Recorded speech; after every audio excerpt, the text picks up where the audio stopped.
Welcome to JagaVision episode 80. A little bit of a late start today.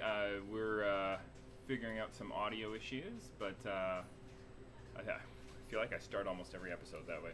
Anyway, a little bit of a new perspective.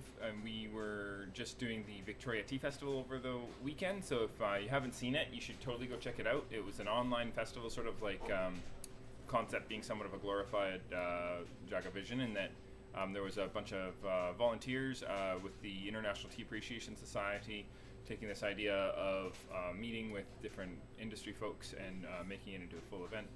We did the first one last year. I was the co-host for 24 hours, and this year we kind of mellowed it down a bit and we did a 12-hour marathon session. We had guests from all over the world: India, China, Japan. It went from noon till midnight. You can check out details by going to victeafestrevival.org. The International Tea Appreciation Society is a nonprofit that I'm a co-director of, and we're really proud to bring some really fun stuff to the world in terms of tea education. So yeah, I hope that we get a chance to see on the archived version on the YouTube show there. Episode 80, we're going to do something special today. This is sort of a sequel somewhat of the session I did on the tea festival, where I am going to take you to, just show you a tea roaster. I think we can, see if I can't get the tea roaster in. Oh, it's not really in view there, but you can kind of get an idea. I'll fix the camera.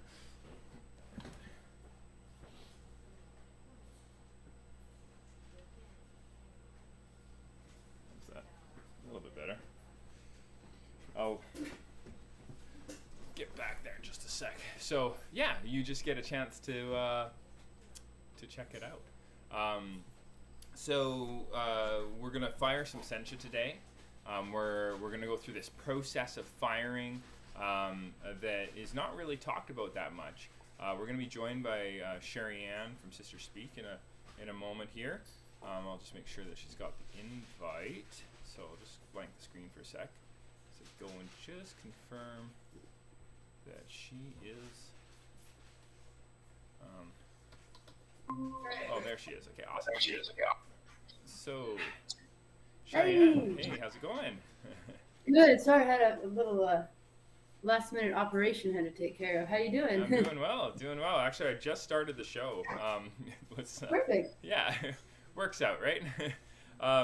So we're actually, the plan was to show everybody this toasting of Sencha.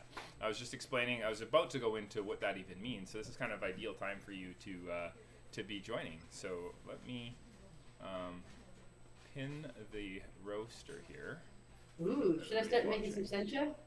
You know, that was probably a good idea. And I'm hoping that there's not too bad of audio. I'm going to blank my screen here, and I'm going to take over the camera on the other side. So don't be alarmed. I'm still here. You can't see me, but you're almost able to see me. So I'm just going to reset up this microphone here. Okay, and here I am. Hi. Cool. Is that your roaster? This is the roaster. Woo! Dang! Yeah, pretty cool, hey? So right now, we've been heating it up in preparation for the show. I have some aracha that I'm going to use. I'm going to set a timer. All right. I'm gonna just put some hot water on for the Sencha. Okay, awesome. So a little bit. I've set up the audio a little bit differently today. I'm hoping it's not echoing like crazy to the people watching. Okay. But it sounds pretty good to me. I have you on a speaker. Normally you're in a headset, and I have a microphone set out. So yeah, hopefully it's gonna work. Can you see me okay? Yeah. Okay, awesome. Yeah, it's great. And you know what? I might even be able to do this. Move this camera around. Yeah, there we go. Okay. Are you doing okay in all the floods out there? Yeah, I know. Hey, it's a little bit of an interesting time. That's for sure. Yeah. Oh, weird. Okay. All right. So,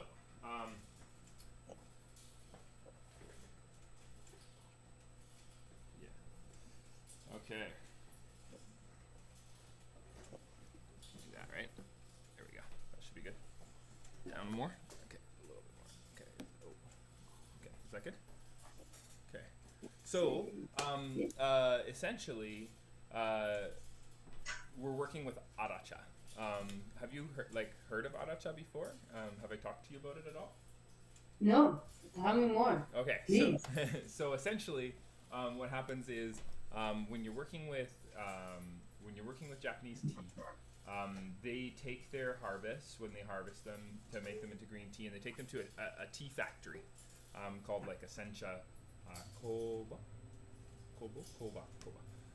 a Sencha Koba. And the Sencha factory transforms the tea that they harvest into a rough tea. So it is finished in that it can be kept and stored decently well without it going bad. But the idea is that it's incomplete. And to finish it, in Kyoto, what they do is they actually just put it through a separation machine that's going to separate it, and then they cut it to a uniform length, and then that tea is essentially ready to rock and roll. So during the initial sort of processing, they're going to bring it to a place where it just needs to be sort of homogenized a bit for ideal preparation. Because when you put the Japanese tea leaves, you'll notice them. Like I don't know if you want to hold them up to the screen for everybody to see, but Okay. I have in this little jar here. Let me just grab it. I should do it too. I don't know if anyone can see it in here, but maybe I'll put it in a clear, really clear. What do I have? A little jar. I have two jars. I'll show you them. Actually, it's pretty funny. So I put it. Which jar should I put it in so you can see it? Well, you know. You can see the maple syrup jar.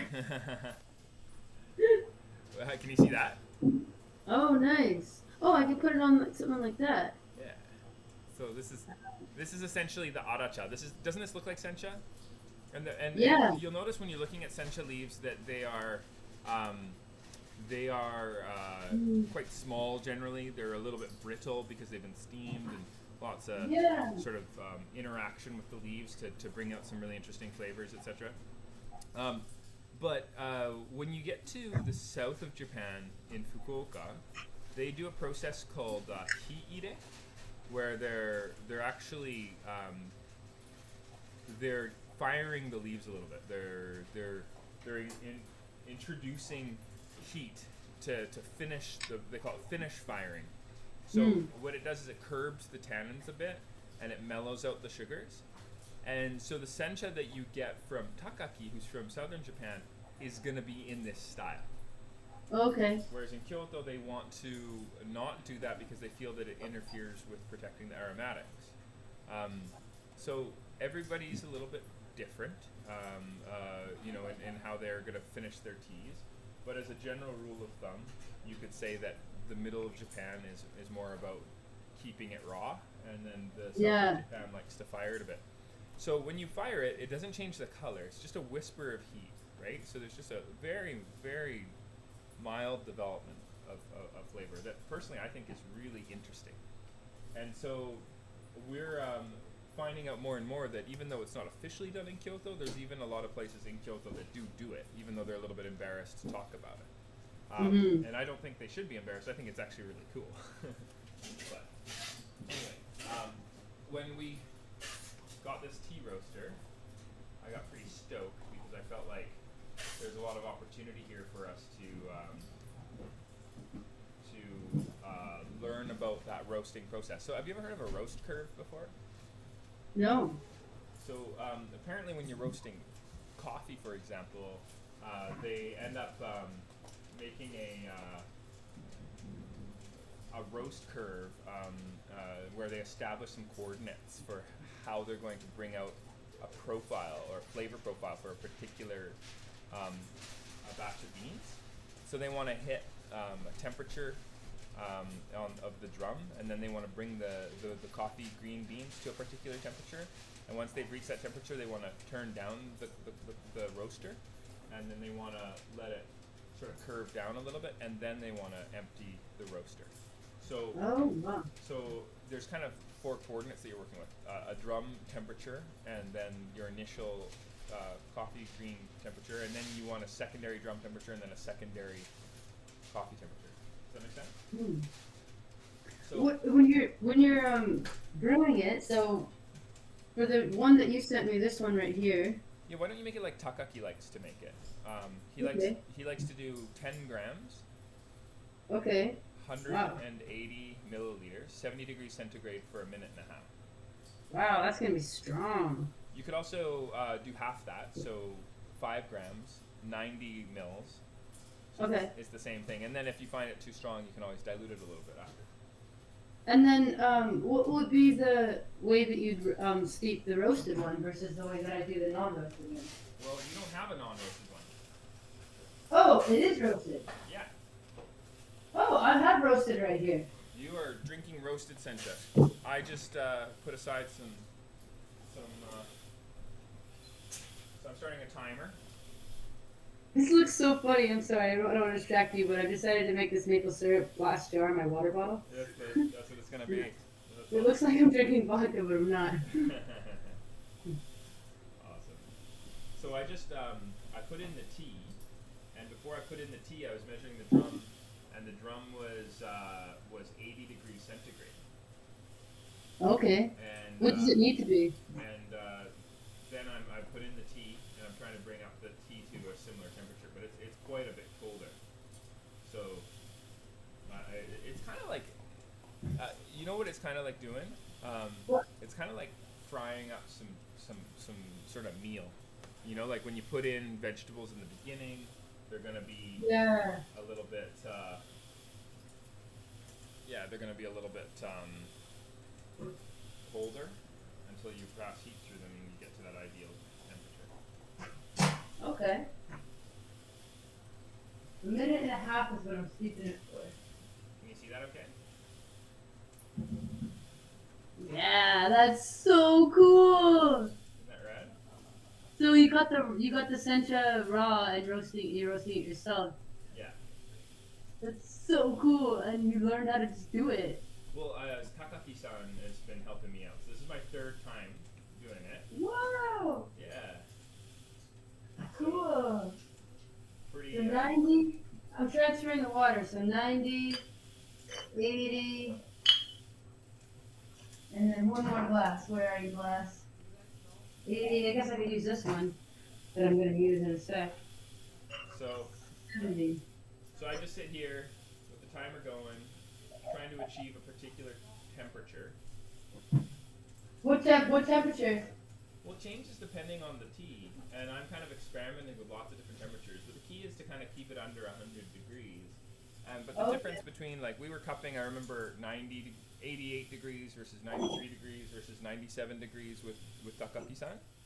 And that was when we were in Fukuoka, when we were in Hoshinomura, his village, and drinking tea with him as he was roasting it. Oh. And it was really interesting. Cool. I got something fun here. I have a cup that was handmade in Vermont. Very cool.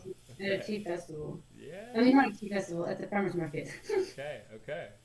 Very cool. Yeah. I don't know how I mixed up farmer's market and tea festival, but... Yeah, I was just telling everybody about the tea festival we did on the weekend. Yeah. Yeah, that was really fun. I love that. That was so fun last year, too. 24 hours. You got a little more sleep this time. A little bit. I wouldn't say a lot, but a 12-hour session is a lot more doable than a 24-hour session. I have definitely learned that. Yeah. You know, when I did my first firing of this, I couldn't get the drum to be the right temperature. I was putting like pretty high. I can control the temperature over here.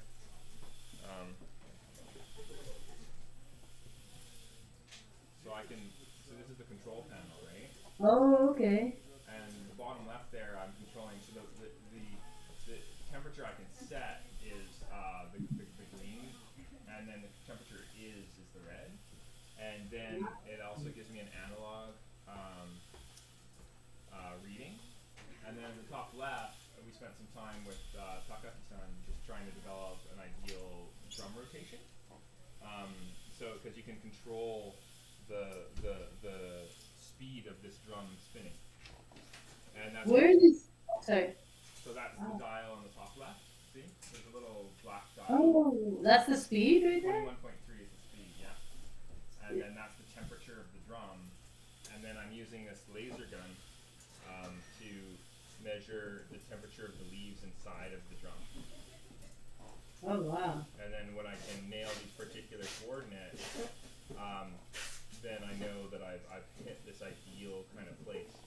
And it smells so good as it's cooking. Oh, wow. I can't wait to see this in person. Yeah, right? So, it's but it's a really... When did you get the roaster? We got it at the same time as our packing machine that didn't work out.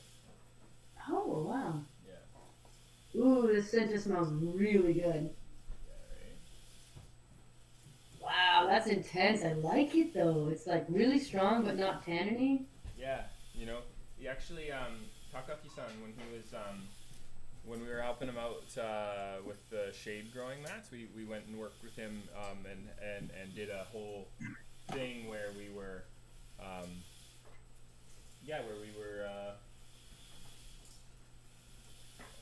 where's my brain?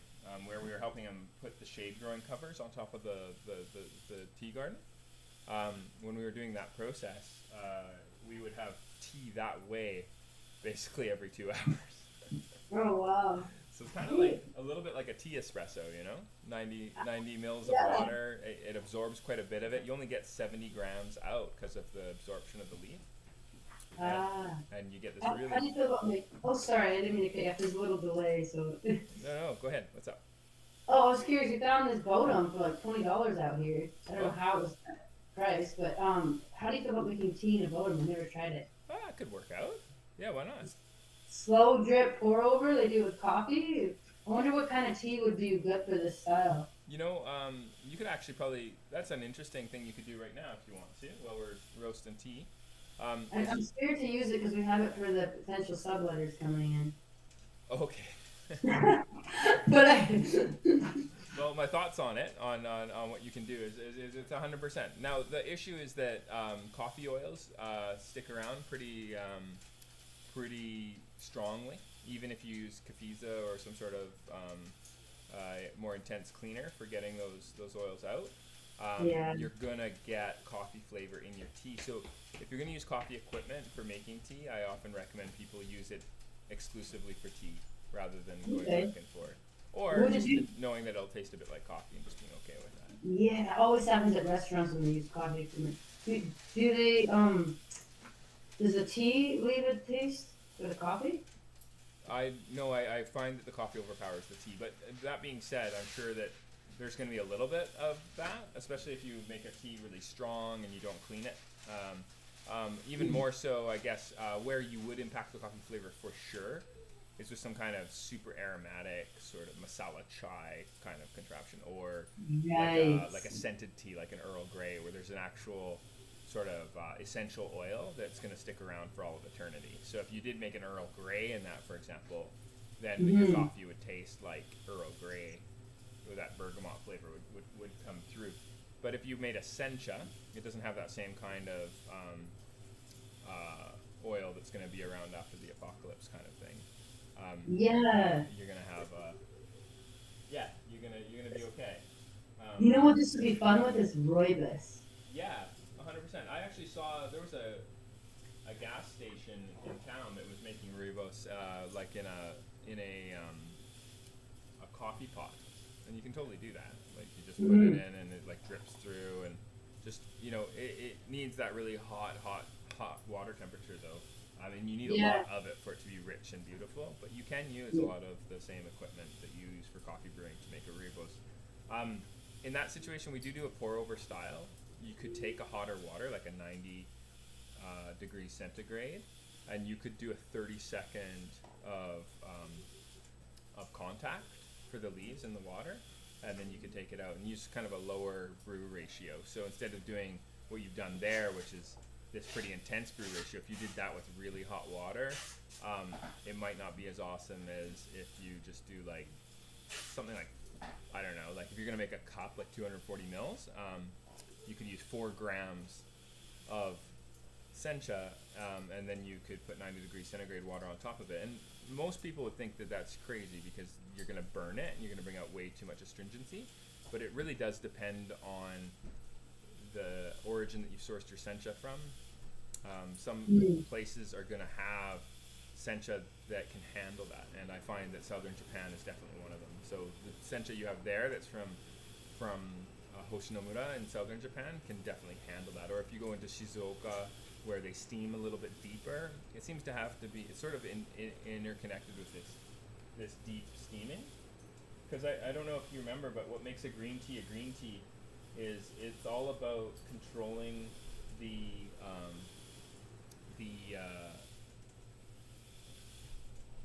enzymatic oxidation.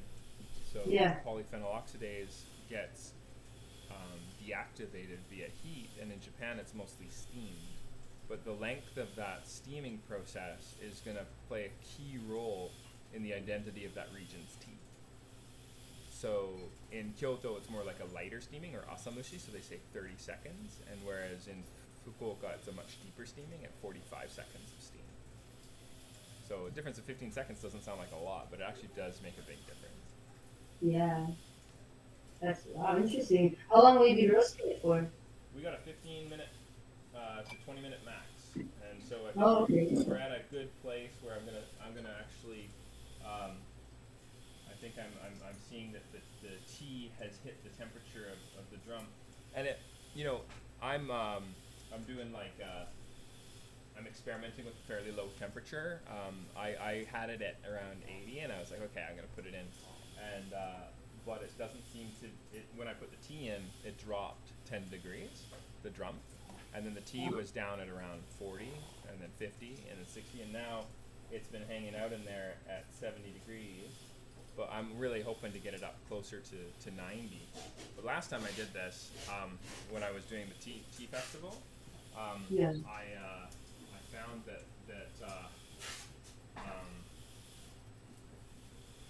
it just didn't work out. I ended up increasing the temperature too much. So I'm just going to do a little bit at a time. 200 from 180. So it's like, I like to look at this like an oven. There's some really, you can see this intensive insulation on here. And then it's like setting your oven for 200 degrees. Or it's like a mixing board, you change the treble or the mids and the lows just a little bit, and it can make a lot of a difference. Well, exactly. I actually think that the connection to music with flavor and visuals is striking. Yeah, true. It's just because when you're, and that's I think a really big reason why farmers in the South do this finish firing process is they're trying to bring out more bass tones in a tea that can often be a little bit more trebly. But I also find this process very meditative. It's kind of awesome. I feel like I'm in a meditation right now. Right? Is the sun setting right now over there? Oh yeah. Yeah. So this is At 1:45? It must be, right? It's kind of dark outside, but not like dark. Probably Yeah, no, it just set here. Oh my. So I set it. You see, I set it for 200. Oh, I see. So then it's gonna go Now up. you can hear it kind of crackling. Crackle. That's the electricity being fed through this intensive. See that back there? That's the Wow. the box that kind of changes the electricity needs to set that of Canada. I mean, that's a big cord that puts. So that was quite a job to get this wired. Do you have like a generator if you end up losing power? I wish.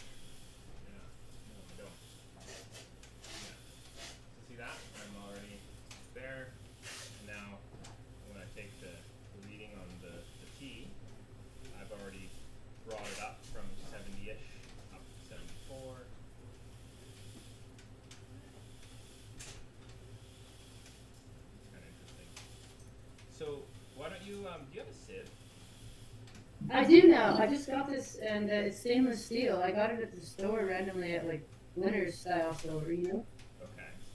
Do you want to try that fast method of making sencha I was telling you about? Yeah. So I just put. What do I do again? So you want to do. You want to essentially. You want to use 90-degree water. You want 1 cup, and you're going to do 30 seconds of contact. Okay. On the sieve.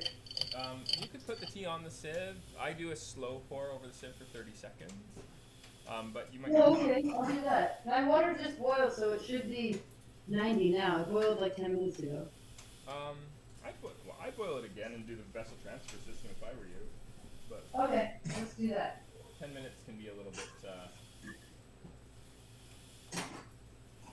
more of a big deal than we might think, you know? Yeah, that's true. So I turned up the drum, and it's definitely getting warmer, which is cool. Fun. And we're about 15 minutes into my roast here. And my goal is to really be done this within 20 minutes. If I go a little over, it's not the end of the world. I'm still learning, but I'm trying to keep my recipe under 30 minutes. And one of the cool things is with matcha, Cher. Are you still there?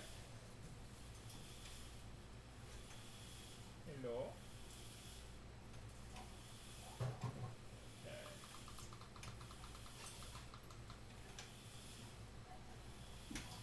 Right. Okay. So one of the cool things with matcha is there's also the same sort of idea. So I'm making a sencha, but this aracha or rough tea that is transformed through separation and cutting and toasting into sencha. There's actually a similar idea between what's called ara tencha or rough tencha, which is the botanical that we mill for making matcha, and shiage tencha, which is like ready to mill tencha. And there's actually a process of toasting the tencha that's a lot faster and more high octane to get a little whisper of heat over the tencha leaves. And so my ultimate goal here is to actually be finish firing our own tencha. So we'll have control over those bass and treble notes of our matcha in this earlier stage in the process. I love that. So we're pretty stoked. So I've reached a temperature goal that I had in mind. It's taken me a while to get here, and I can see that I have more control than I thought I did. The first time I did this was with Takaki watching, and I had the exhaust on the whole time on the roaster. And I couldn't get it to be hotter than 60 degrees centigrade, and it was this really frustrating thing. And finally, we learned that if you turn off the exhaust, then the unit's going to heat up a lot more, which is logical, right? We just had never used it before. Yeah. And so then the second time I did it, I made it on the tea festival on the JagaSilk session. I think it was hour 7 or something like that. And I was roasting or finish firing the tea in this tea roaster, and it was so fast. It got way too hot because I thought before that 210 is equal to 90 degrees, but that wasn't necessarily true. I see. Yeah. So now I'm definitely getting more closer to where I want to be. Yeah. And I like this fast method. it's kind of cool, right? I made mine a little bit weak, but I like it because I can't have too much, Right. I think it's kind of an interesting way to have it because you I want to pull a little bit of this out. Hold on one second.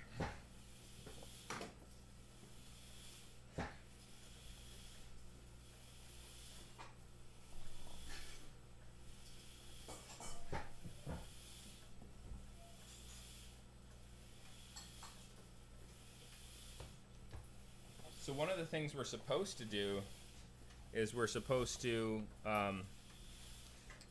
pull tea leaves. So there's the aracha. And then we're supposed to pull tea leaves at different temperature moments. So cool. that you can taste it at certain moments. So this is 19 minutes in, and the temperature of the tea is at around 85 degrees centigrade. And so I'm gonna get a sense of the tea and whether or not it's ready at this moment for next time, so that I can learn, right? And it's really different from, say, coffee roasting, where they roast hot and then they curve it down a bit, and instead with tea you toast it to a point where it's pretty like low temperatures that we're working with. Yeah. And where did I put that? There it is. Okay. So I'm now at my goal temperature. I'm right there, which is great. Really? What was it again? I thought it was 80 or 90. Well, apparently like gyokuro and stuff is toasted at 80 for a longer period of time. Oh, okay. Whereas sencha, you want to get it more around the 90-ish region. So what I'm going to do now is, since I've reached my goal and I'm at my 20-minute mark, I'm kind of a little late in the game. I probably should have adjusted the temperature a little bit sooner, but I'm learning. So I don't know how sensitive this is, and I kind of freaked myself out last time. So I'm trying to move a little slower than I did during the show. And I actually had to drop the temperature down, blow the exhaust and all that stuff. So, but it is warming up pretty good right now. Like, it's not stabilizing. It's actually hitting my goal temperature of 95, like, pretty quick here. Ooh. Yeah, and now I'm blasting past it, so I can actually turn on the exhaust.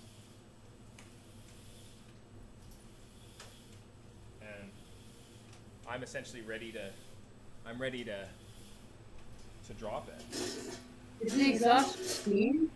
Sorry? Is the exhaust just steam? No, it just blows air out the back. Oh, it's not related to gasoline, of course. No, it's just a fan on the back that's just releasing the hot air.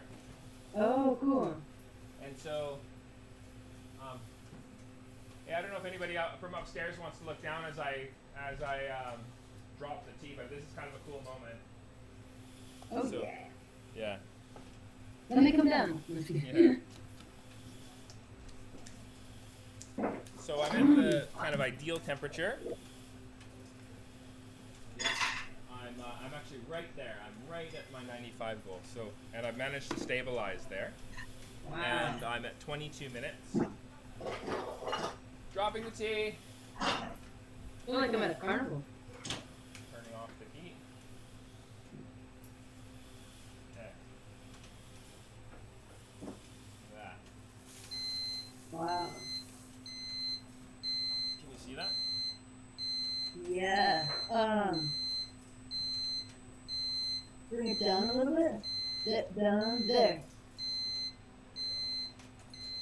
Cool, hey? Yeah. So then we keep it on. And then what I'm supposed to do is Spinning a little bit. I actually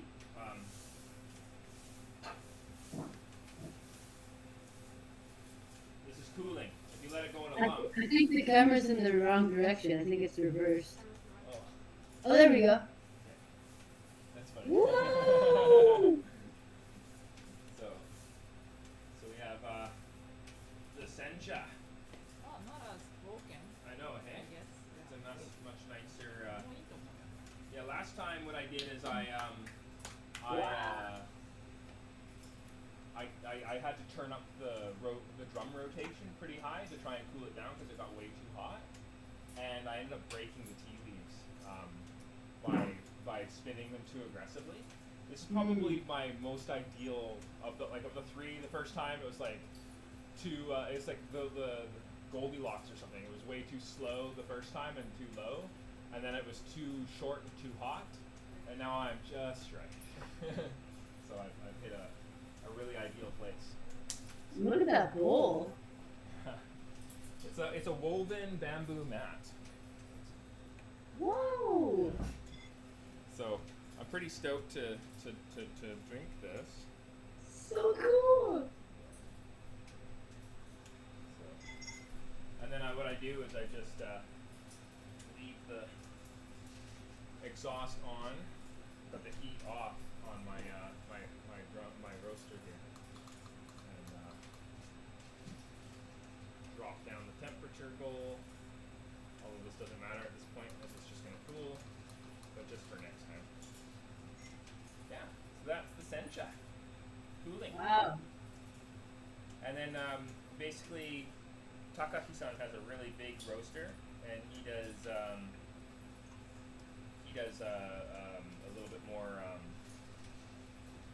kind of bigger batches than I do. Yeah. Yeah, pretty awesome. So I'll just Does it affect the flavor of the tea? If you put like, can you only do certain types of tea in that particular roaster? Well, I mean, the sky's the limit, isn't it? Just so you don't affect the tea, like coffee. You know, you said you can't do any aromatics in there, right? You know, that's actually a good point.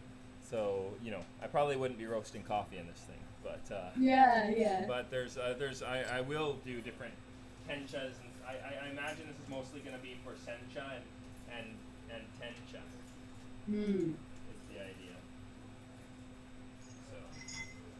So I'll send you some of this in the mail, all right? So we can drink. Oh, I'm so excited! Thank you so much. I can't even believe it. I was like, I can't wait to see what the next package is. I get so excited for it. Right? So that was It's really been pretty amazing for mental health during the whole last year and a half to be connecting more to tea and herbal teas and all kinds of teas. Yeah. Yeah. Hold on a second. I'm gonna turn on.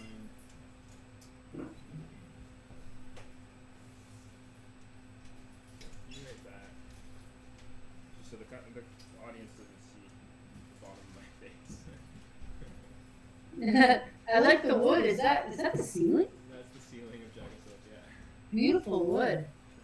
It works, eh? Yeah. Okay, and I'm just gonna move the speaker around. Wow, the angle of the T-bar right now looks incredible. Is that Yeah. cool? It's like a movie. Like, it looks like if I could just get a screenshot of that, that would be such a cool postcard. The wood on the ceiling? No, the JavaSilk, the way the T-bar looks right now is so cool. Oh, I switched up. Yeah, you helped me switch up the angle for the show. Oh wow, well, very very good insight there. Yeah. Great. Okay, so I'm gonna turn off this video, and then this is gonna be the aracha, the midpoint, and the finish one. Okay, so now I can go back. We'll pin this. No, we'll pin you. Yeah. That's I want to like hire you for our stage setup. No doubt, eh?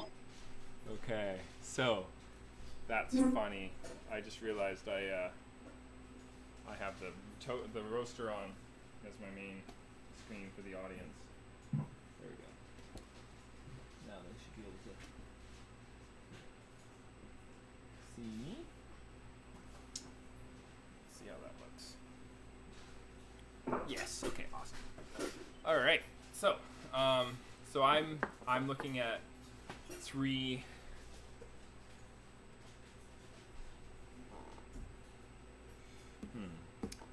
Maybe I can do a meet guest only. Okay, that'll work. And then I can actually pin this, and I can undo my video there. And look at that. I can go in real close now. Oh So, wow! Woo! Look at that. All right. And then, so this is the aracha. Okay. Okay. And then we're going to slowly go over to this I dropped at 19 minutes. Okay. At 80 degrees centigrade. Okay. And then this one I dropped at 22 minutes. Oops. Start again. I was like, oh, that's a invisible one. 22 minutes. So that one was 22. This one is. This is 0. Oh, 0. This is 19. This is 22. Can you do it real slow one more time? Sure. Cold. Start. Aracha. Okay. 19 minutes in. 80 degrees centigrade. 22 minutes in. 95 degrees centigrade. Does it get a little... Sorry, I cut you off when you said the temperature of them. No worries. They get kind of waxy, hey? They look like a little bit thinner. Is that what happens? Well, that's got to happen, right? Because they roast, so that would make total sense. Right? Yeah. So I'm stoked to see this happen. So, wonder if there's a way that I could just have a close up of my kind of experimenting today with different ways of being, right? So. Oh, there you go. Well, you could put it from above, like if you put it up top on something and then have it angled a little bit in like a holder. That's a smart idea. Like that. There you go. That's cool. And maybe just press on the screen so it focuses. Yeah, I don't think that's gonna work. I mean, it's a little blurry, but it's okay. It has to be a little bit higher up, I think. I think so too. Wonder if that will work.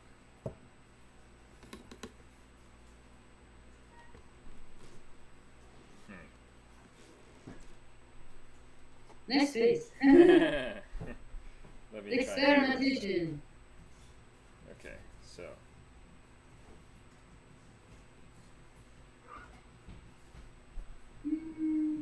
What do you think? You have to bring it closer. That's cool. Yeah, that's cool. Okay. That's working. That's working? Yeah. Okay. That's a really good focus. Okay, alright, so we're gonna do this. I'm gonna take this, I'm going to make my tea by... It's in the frame of your regular one, but that's okay, right? Oh, crazy! Now you can see the scale, the tea, like right up close. Right? Whoa! This is next level. Yeah. Whoa! I feel like I'm witnessing a magic moment in time. Okay, so that's 5 grams. Okay. And then I have my scale here that has a nice little timer on it. I'm going to start the timer. I'm going to fill it to 90 grams plus the 5 I went in.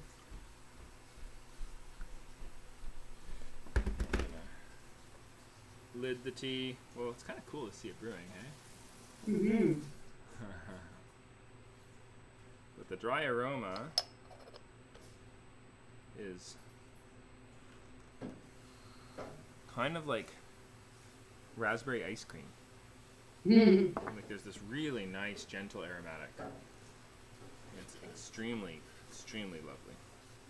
Yeah. Isn't that cool? The timer. Yeah. Okay. I have an orange pot as well. You want to see it? Sure. Yeah. See it. Yeah. Oh. So Very we nice. put it on the stove, Yeah. and it melted. That's awesome. And it's Le Creuset. It melted like to the stove. Wow. I boiled it dry for like 5 minutes, which is like sad. I left it like that. Yeah. And then we ended up turning it into a cut flowers holder if we ever get flowers. Okay. Because otherwise we have to just send it like, what do you do? Look at that. It's crazy. It like completely took out like note to self, like a painted teapot doesn't work. Okay, you ready for this? So that's Yeah. 130.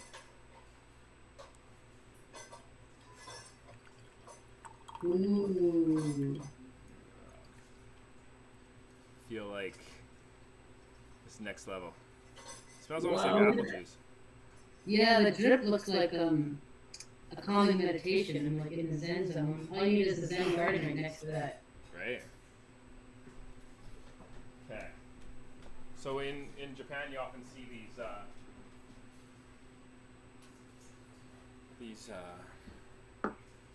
nice cups. They're like show that to the audience there behind you. So Oh. you see them in onsen or hot springs. Ooh, hot springs. Yeah, right. Oh, We should do a hot spring tea tour. Look at that color. Wow. Yeah. I'm into that. I am into that. Okay. Nice. So let's this is the tea I made. And I am about to oh yeah, smells nutty. Oh, you know what? I don't feel right being the only one who drinks this. I'm gonna take less and I'm gonna share the Sencha with the crew here. Okay. That's true. Oh, it smells really good, like really buttery. That's the thing. It's very buttery. I know the Sencha in general. Yeah, right out of the roaster. That's fascinating. Oh yeah, it's like even more buttery. Oh, that is amazing. Wow, I can't wait to try it in December. Just gonna grab 4 cups for the team. So yeah, the idea is that we're adding some tone to the tea. We're taking it to sort of a different place than we might otherwise. Lindsay, can you bring this up for everybody? Tell them this is just out of the roaster. Okay. 3. One's for you. You, JV. Maki. Maki's gone. Oh, Maki's gone. Oh, that's true. Hello to the crew. Miss you. Miss you too, Cheyenne. Awesome. Okay, so yeah, that smells really nice. Hey. Yeah, I think this is a way I can do JagaVision. Hey, it's just this like multi-camera thing and you on speaker in here because I don't think there's an echo happening. I'll have to listen to the episode afterwards, but oh. We got a viewer tuning in from the Okanagan. Apparently it's snowy out there. Oh, I saw that. I on the live stream we had a viewer as well from Vernon. Right. That was saying that it was snowing, and I was like, what? Well, hopefully this isn't super echoey for those watching. Please let me know if this works. Then amazing. We have a new system. If it's super echoey, which I'm concerned it might be, then we will adjust for our next episode. But if this works, okay, cool. That's what I wanted to show you, was just taking it through this whole mechanism of toasting up the tea. I want you to see that that's what Takaki already did for the tea that you're drinking there. And yeah, I feel like my takeaway from today is it tastes a little bland. It's good, but a little bland. So I bet you I could do a better job if I bring it up to the ideal temperature sooner. But it's got some nice aromatics. It's got a really cool kind of ice cream flavor that I'm really digging. And one thing that Takaki also told me is don't judge it too much right away. Let it rest a little bit and drink it in like the next day or in a couple days, and then it'll have a different flavor again. So I'm gonna do that. Cool. So that's JagaVision episode 80 today, and I guess we'll see ya same cat channel, same cat time next week. So this is, Yeah, and I encourage if anybody wants a water bottle, a maple syrup glass jar, it really does taste good out of it. It's not vodka. This is just water I'm drinking. And I had a big, really good time drinking the Sencha. It tastes delicious. Umami, is that the word? That's like the most umami tea that I've ever had.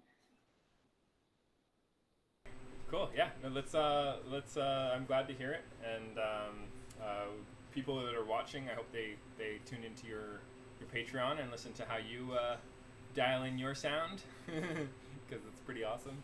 And go to sisterspeakmusic.com and follow Sherri Anne there. Thanks for coming on the show, Cher. Thank you. See you again. Thank you so much. Peace and love. Peace and love. Bye. And Okay, so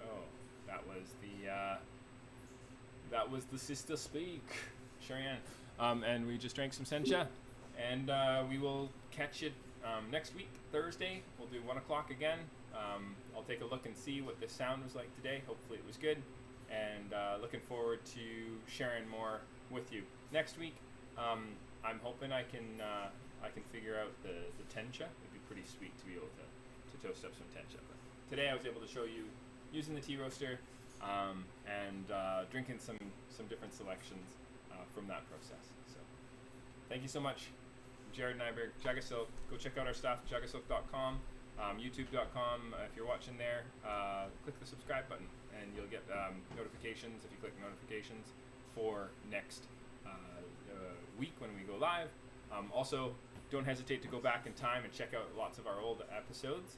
If you want to buy the tea that we're drinking today, toasted by Takaki, then just go and grab the Sencha Yabukita by Takaki, and you'll be able to get a yummy tea right away. So yeah, get tea toasted by a master. Anyway, thanks so much. Have a wonderful day.